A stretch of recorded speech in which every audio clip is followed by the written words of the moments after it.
And it came to pass that the Sultan made a vow. He had been disappointed in love, and because of it had lost his faith in all women. So did he vow to marry a different girl each day and put her to death the day after.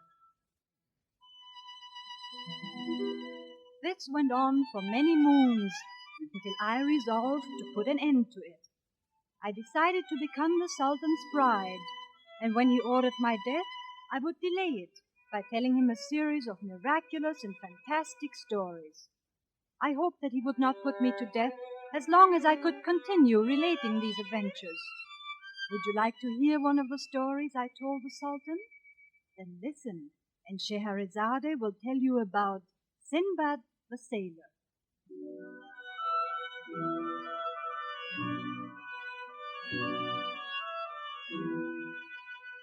In the reign of the Caliph Harun al-Rashid, there lived in Baghdad a wealthy and fabulous man who was called Sinbad the Sailor. How he acquired the name and his wealth is the subject of many stories filled with excitement and adventure. But now Sinbad is old. His days of adventure are past. The most excitement in his life consists of sitting in his house, surrounded by his friends, eating wonderful meals, and passing the time of day. Oh, Sinbad, verily thou art a fabulous man. You do me honor, Mustafa. But come, let not my conversation disturb our meal here. Partake of this delicious pheasant and these hummingbirds' tongues sweetened with honey. Let me help you. Thank you, Sinbad. Allah, Almighty Creator of all things, why dost thou commit this injustice? Who is he calls upon Allah for justice outside my window? Only some poor beggar, Sinbad. Let him not disturb us. I will help thee to more food. No, listen. Where is thy justice?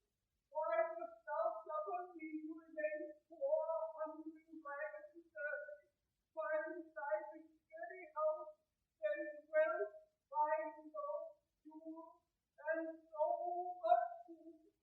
Curses upon all that is heaven. The wretch, I'll have the beggar arrested. Wait, Mustafa. Bring him here. Here? But didst thou not hear him? He cursed us all, even unto Allah. Yes, I heard. Bring him here. As you have commanded, most noble Sinbad. I will fetch him at once.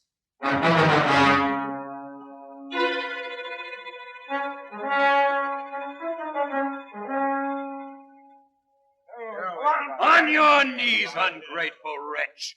Here, O Sinbad, is the miserable creature who dares utter curses upon thee outside thy very house. Beggar, how are you called? My name is Sinbad, O wonderful one. Sinbad. Is that meant for humor? Oh, no, most noble lord. My name is truly Sinbad. Sinbad, indeed. Well, tell me, Sinbad, why do you call upon Allah for justice and utter curses against those you know not? Oh, my lord, I confess that my hunger and fatigue occasioned me to utter some indiscreet words. I beg thy pardon and forgiveness. Yes, my pardon is given. As for your hunger and fatigue, those we shall remedy also. A place for the beggar. Seat yourself, Sinbad. Have rest and food. Oh, I am most unworthy, noble lord. Nevertheless, I will sit. No doubt you think I have acquired my wealth without labor and trouble. Do not mistake. The happy condition I now enjoy was only gained through years of peril, hardship, and danger. Yes, danger so extraordinary as would deprive the greatest miser of his love of riches. While you're refreshing yourself, I will recount a few of my adventures to you.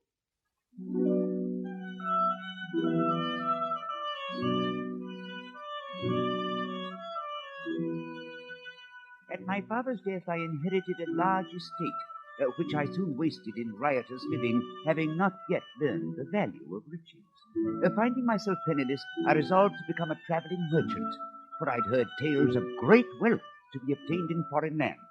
So I set sail for the Indies in the company of a group of other merchants and fortune hunters like myself. At first, I did not enjoy the voyage, being troubled with seasickness. Oh, no.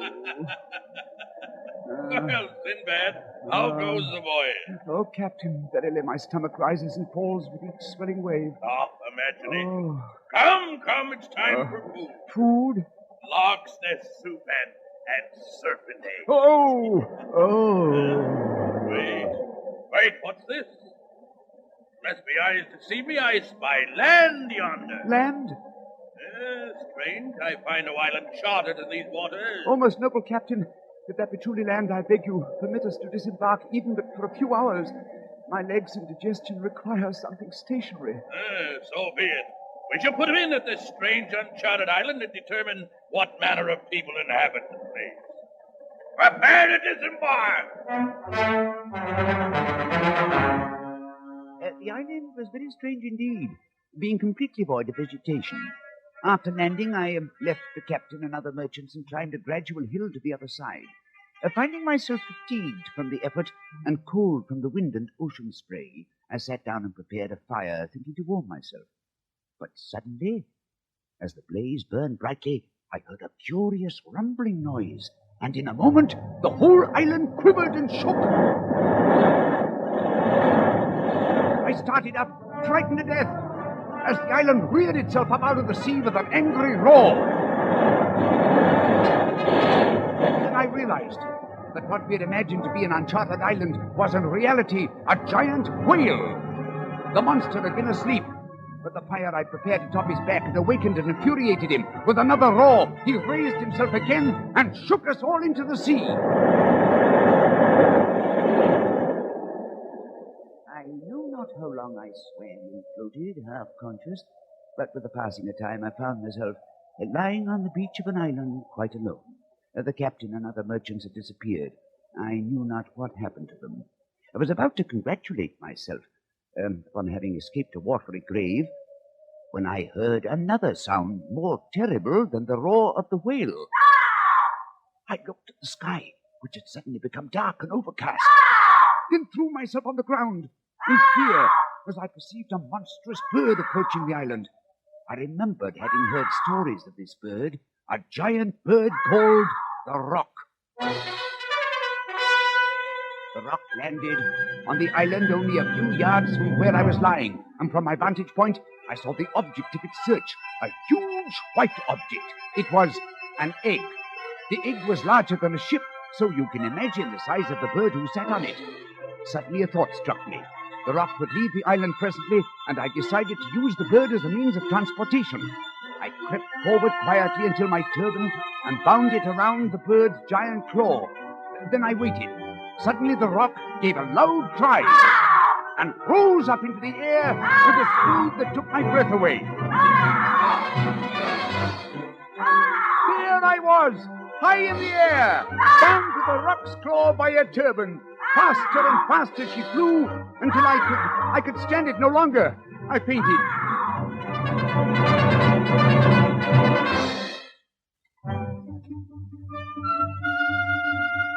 How long we flew, I know not, but presently I regained consciousness and realized that the great bird was preparing to land. We descended with a rush of wind. As soon as I found myself once again on solid ground, I untied my turban from the Roc's claw, and just in time, for the bird remained but a moment, and then, raising herself into the air, flew off and disappeared into the sky. I decided to explore my surroundings and began to walk about. It was difficult because of large stones on the ground. My feet kicked them about, much to my discomfort. But imagine my amazement upon examining the stones to find that they were not stones at all, but enormous, glittering diamonds. I spent the entire day collecting the largest and most perfect, and again was about to congratulate myself on my good fortune when I became aware of another sound approaching in the distance. I stopped and peered about. The sound came closer. Then I saw them. They were apes, hideous beasts with long black hair and yellow eyes. Frantically, I looked for a means of escape. There was none. The apes surrounded me on all sides. They were chattering loudly and seemed to be conversing amongst themselves. Then they closed in upon me, picked me up, and carried me off.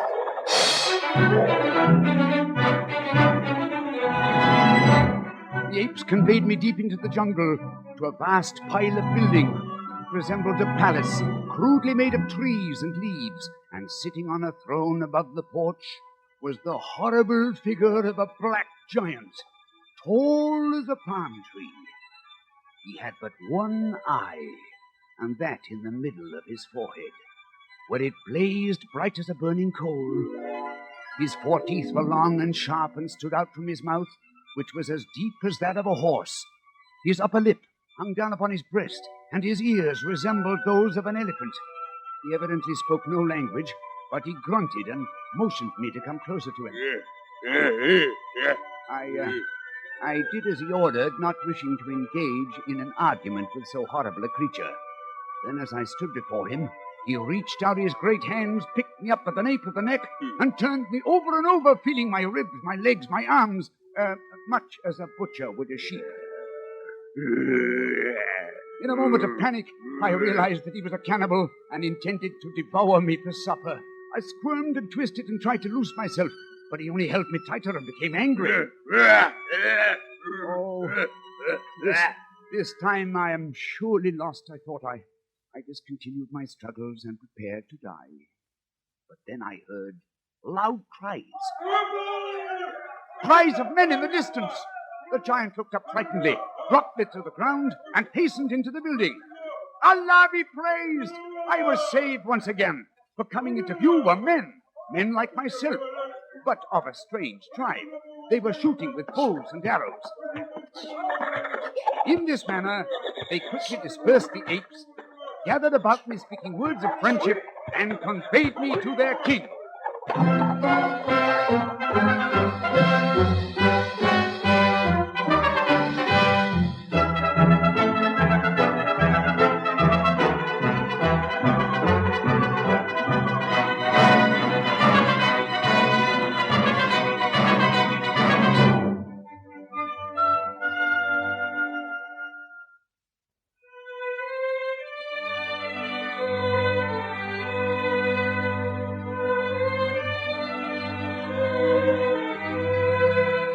The king of the island proved to be a friendly man.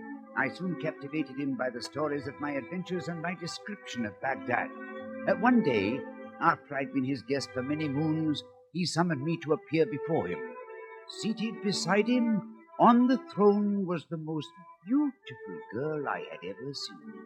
I couldn't take my eyes from her, much to the king's amusement. Well, Sinbad, I perceive you approve of my daughter, the princess. Your daughter? Verily, O king, she is most beautiful. I am pleased you think so. Know, then, that she has fallen in love with you. Henceforth I proclaim thee Prince Sinbad, and give to thee my daughter's hand in marriage, together with half the wealth of my kingdom.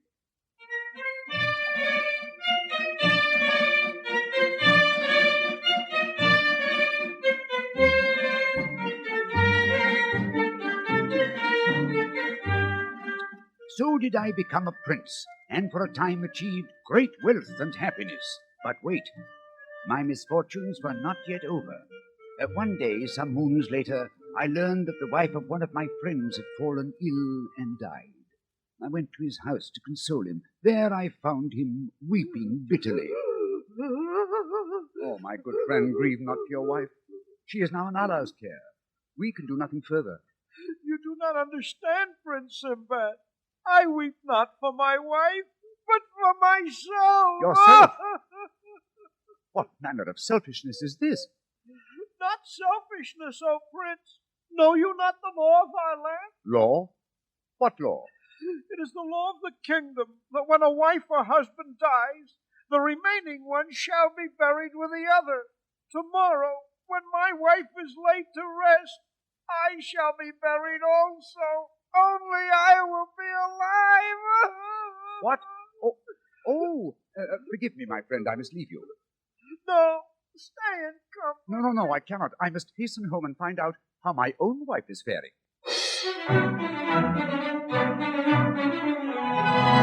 The rest you can guess. Despite every luxury and pleasure and all my love and care, my own wife, the princess, sickened and died. Again I was brought before the king. Sinbad, you know the law of our kingdom. Yes, sire. I grieve for you.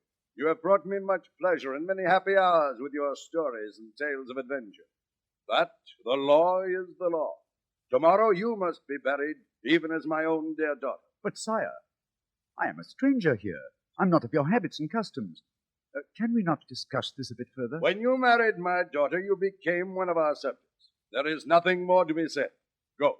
Sire, I have duly noted that thou hast no wife, no queen. No, alas, my dear queen died many years ago. But thou art still alive. Why wast thou not buried with her? My dear Sinbad, I make the laws. I am not required to obey them.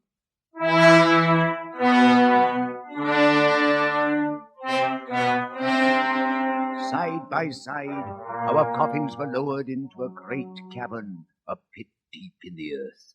It was dark and quiet. I waited until the funeral procession had departed. Then I commenced my struggles. I pried open the lid of the coffin and scrambled out. I peered into the darkness and perceived a thin shaft of light. Allah be praised, I shouted. Once again I am saved. I ran forward, fast as my legs could carry me, and there before me stretched a sandy beach and the ocean. Truly, I was saved.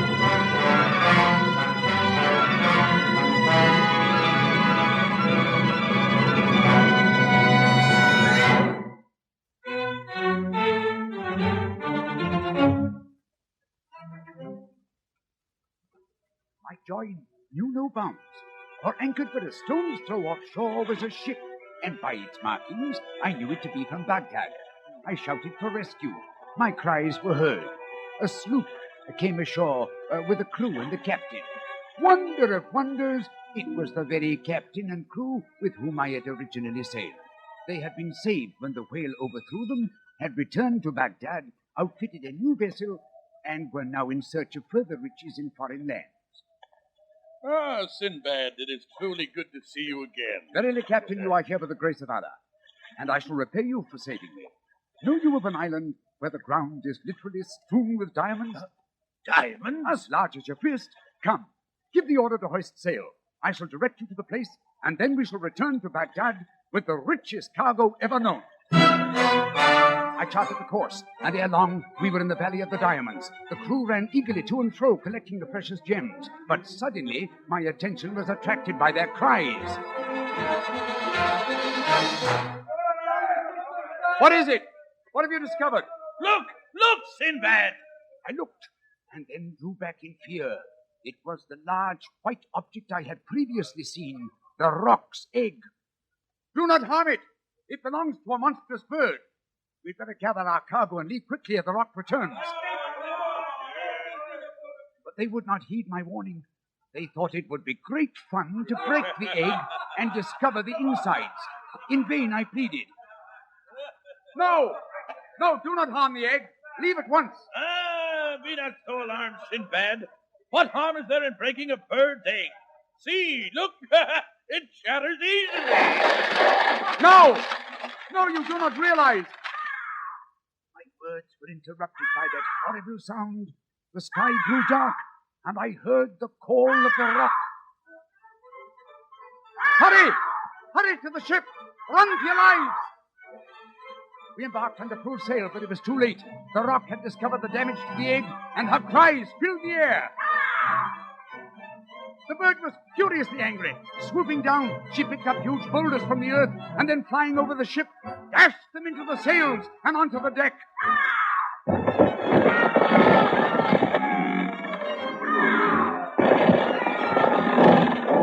More and more boulders were dashed upon us. The deck splintered and rendered itself apart.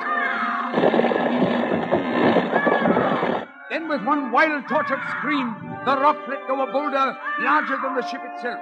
It missed the deck, but landed in the sea, creating a wave higher than the mast itself. The ship capsized, and we were thrown into the ocean.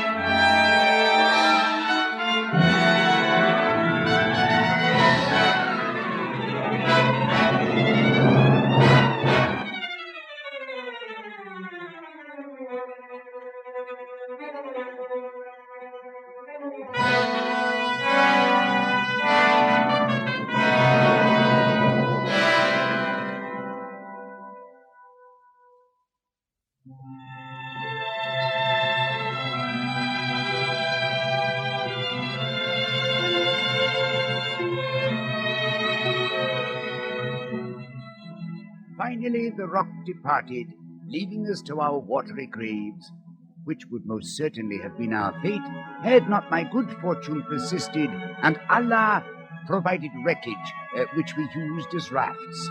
We floated to another island, and in time were saved by another merchant vessel. We returned to Baghdad, wiser and richer. And now, Sinbad, is it clear that no man may gain riches without suffering danger and peril? Oh, verily, most noble Sinbad, verily. Good, good. You are refreshed, you have eaten, you have been entertained. Leave us now, and pursue your way, and never again envy another man his wealth, for you know not how he came by it. Oh, no, no, never again. I thank thee, noble Lord. I will go now. Thank thee. Well, come now, my friends. Let us continue our repast. Have some more hummingbirds' tongues. What think you, Mustafa? Did I teach the baker a lesson? Verily, I think he will trouble us no more. Allah, where is thy justice? Do my ears deceive me? Why dost thou suffer me to remain poor, hungry, ragged, and dirty, when inside this very house there is wealth, fine clothes, jewels, and so much food? The ungrateful wretch. As to the town all its inhabitants. I will have him beheaded. No. Let him go, Mustafa. And remember after this, give not advice to a fool, for he has not the intelligence to understand it.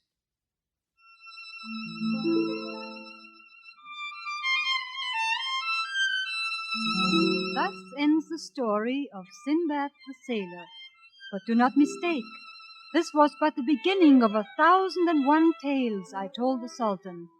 For many years I entertained him thusly, and each day he delayed my death until he grew so old that in time he forgot his vow. In this way I saved not only my own life, but the lives of countless girls who might have become the Sultan's brides and met death. Soon again I will tell you another of my stories. Would you like to hear it?